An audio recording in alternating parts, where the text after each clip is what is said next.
What's up, YouTube? So today I'm going to be building an engine gantry crane, whatever you want to call it, out of wood, something I can break down and easily store or cut up and use later. You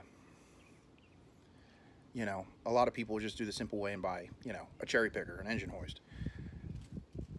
That is a little bit out of the budget for me. So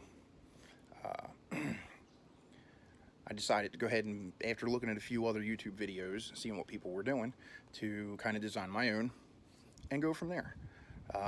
My budget for this was supposed to be $140 roughly, and I blew that out of the water on hardware. So I spent like 80 bucks just in hardware. I went to Fastenal. You spend more money, but you're going to get something a little bit better than like all thread from Lowe's or Home Depot or something stupid like that. So we're going to go over some of the things that you need, some of the things that I got. First off is the lumber. I just went to Lowe's, local Lowe's, to go pick that up. And what I ended up getting was 10 2x6s. And that's going to be the main frame of everything. And then I picked up 3 2x4s. That's going to be mostly for supports and things of that nature. Not super structural. And they're all 8-foot length. So I shoved all that inside my Crown Victoria and drove home. It was fun. I also have my fancy schmancy DeWalt 20-volt Johnny Homeowner kit here. I think everybody should have something like this. It's just good stuff to have. I have some leftover screws from other things that I had done. You might see me using some coated sinkers today. We'll see what happens. And here is my Fastenal bag, where I spent way too much money, but I got what I needed. There's no fooling around. Super helpful people up there. So here is the main bolt that I was concerned with. This is a 3/4 inch diameter bolt. This is going to be in the top beam, which is what the chain hoist will be actually suspended from. It'll hook over the shank here, and then that's what's going to actually hold the load, which I'm not concerned with, because 3/4 inch bolt ought to do it, considering you usually throw a chain over a motor and use 2 little dinky 5/16 bolts or something to yank it out of there. So I think we'll be good. And then in here I just got a mess of 1/2 inch bolts to use for through bolts and washers, nuts, all that good stuff. So like I said, I blew the budget here, but I think it's worth it. Again, this bad boy here, you're not getting one of them at Lowe's or Home Depot. It's just not happening. So the first thing I did is I went ahead and I measured my work area. This is the carport here. So up at the front, it's about 2 inches taller. So that measured 100 inches, leaving me about a 1/2 inch space up at the top. And back here at the back, it was 98 inches from floor to ceiling. So eventually, I'm gonna put casters on the bottom of this thing so that way I can roll it along, but that's not happening today. I just want to kind of get it up, get it going, proof of concept sort of thing. So let's get back here and get our hands dirty. We'll get some stuff going. So our first step here is going to be to grab our trusty measuring tape. And being as we know 98 inches is our max height, we got to subtract for the width of the 2x6 that is going to be horizontal on top of the verticals. So dimensional lumber 2x6 is going to be 5.5 inches typically, give or take a 1/16 here or there depending on what you got. So we're going to take 5.5 inches. There we go. We get it at a better angle so it looks right. We're going to take 5.5 inches off of our 98.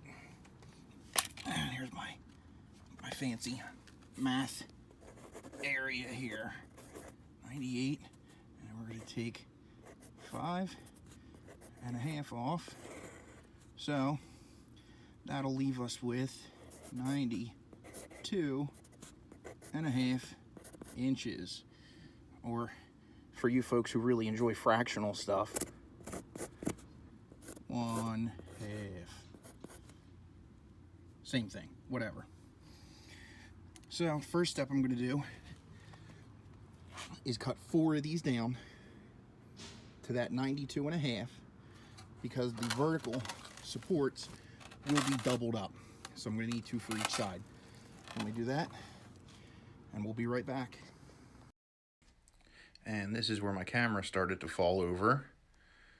And what you didn't see was me marking the first board with a straight edge. And then from there, it was pretty much just a matter of lining them up and marking them again, cutting them, and continuing until they were all finished up being cut. Okay, so now I got the 4 uprights cut.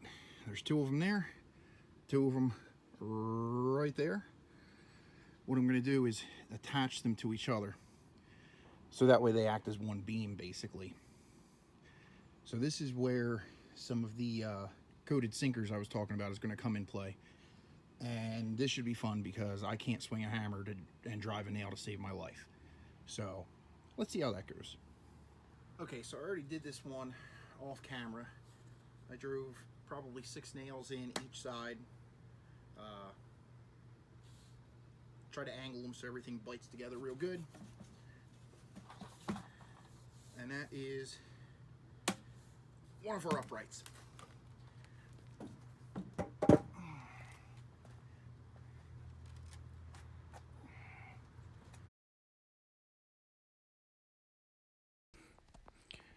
So here I am just lining everything up, making sure the boards are good and even, and go ahead and shove a bunch of nails in my mouth. Figured this part wouldn't be really good for me trying to talk, so we're going to fast forward through it and deal with a little voiceover. This first side went pretty smooth. I kind of impressed myself with actually driving nails in without bending anything. But the very next one coming up, you'll see me bend. Oh, there it is. Straighten it out. Hammer it back in. Kind of works. And then the rest of them worked pretty good. The trick is not to just let the boards float all over the place while you're trying to drive nails in. All right. Better than I thought. The next step, be drilling some holes. And let's get down to that now. All right, so I got my 2 1/2-inch holes drilled down here. Now this is going to be where these uprights, where these posts actually through bolt to what I'm calling the legs or the base, which are the 2x6s that are going to run this way. Now I measured up from the bottom here 3 inches for my center line of the holes. And typically on lumber in construction, they want you drilling through the center third of the board for structural purposes. So when I lay the other board here, this should technically be just barely in the center third of the board going this way. But in this case, it's not even really a big deal because it's not a house. So most of the bearing area is going to be below it anyway. So I want a little bit more meat under it than the center, dead center of it. So I got these going, and what I'm going to actually do next is kind of take a step back and build other parts of this as sub-assemblies. So I'm going to attack those wood stacks there, and what I'm going to do is make the top beam that's going to run across the top of these, and then I'm going to make the legs or the base, whatever you want to call it, that will actually be 2 beams and sandwich this. So let me get that going.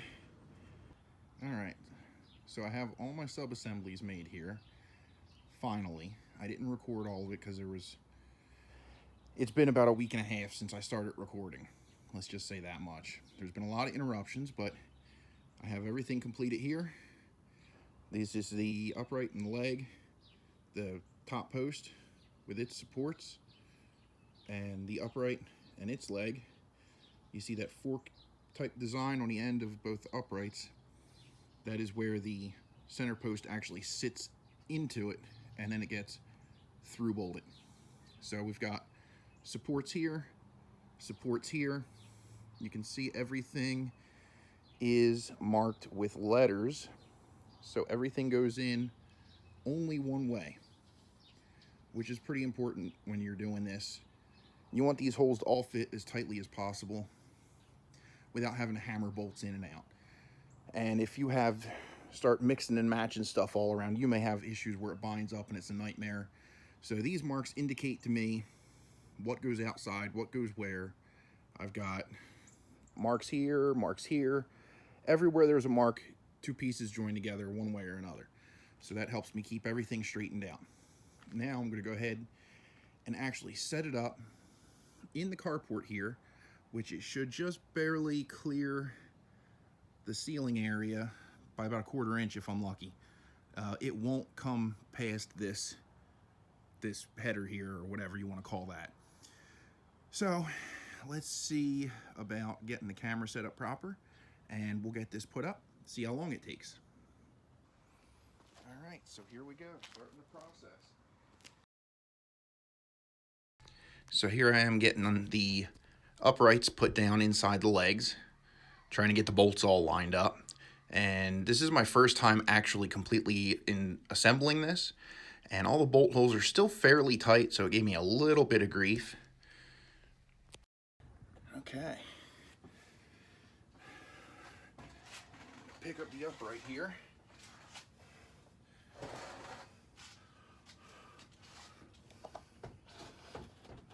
Able it to slip that right in.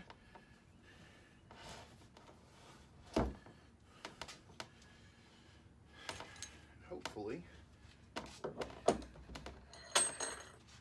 Oops.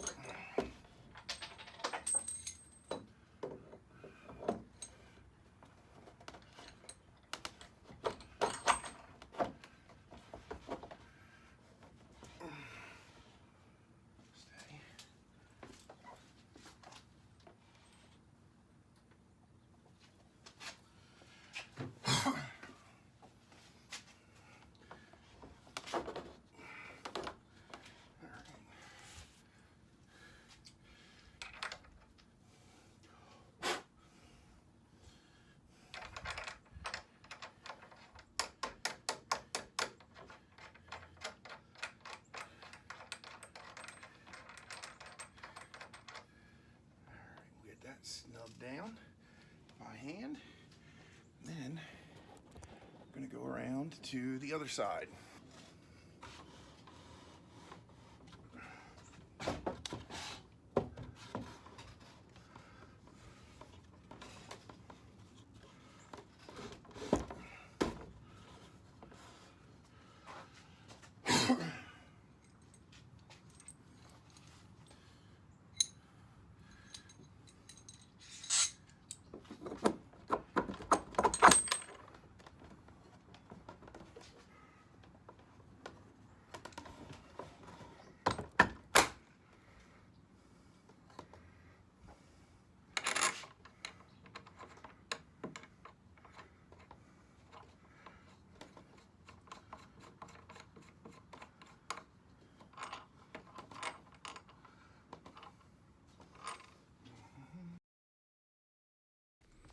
This part was pretty inefficient.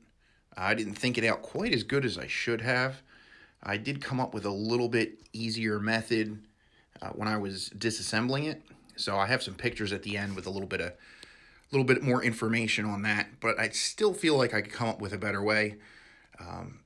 I think that I could get this put together probably about 10 minutes quicker after I have some experience, but this was an honest to goodness, first time put it together in the carport where it's going to get used, and this is basically what I came up with. And then what I'm going for here is getting the supports for the upright put in, getting all the bolts started. Nothing's getting tightened down until everything is started. That's the other trick. If you start tightening things down before you have everything started, it's going to bind up and create just a giant mess, and you'll have a nightmare of a time getting other bolts in. So here I am getting these last few in, tighten up a few other ones, and we're good to go.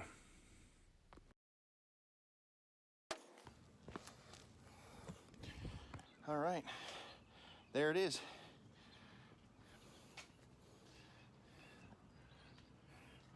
You can see it tucks up in there real nice. The center bolt, wait a minute, where is it? center bolt up there. Man, I'm not doing a very good job of this. Is where I'm going to be hanging my chain from.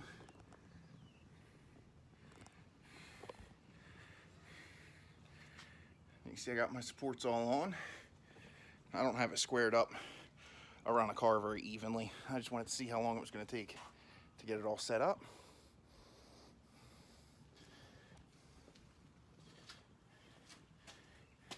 And there it is. And hopefully soon you'll get to see me put it to good use. Stay tuned.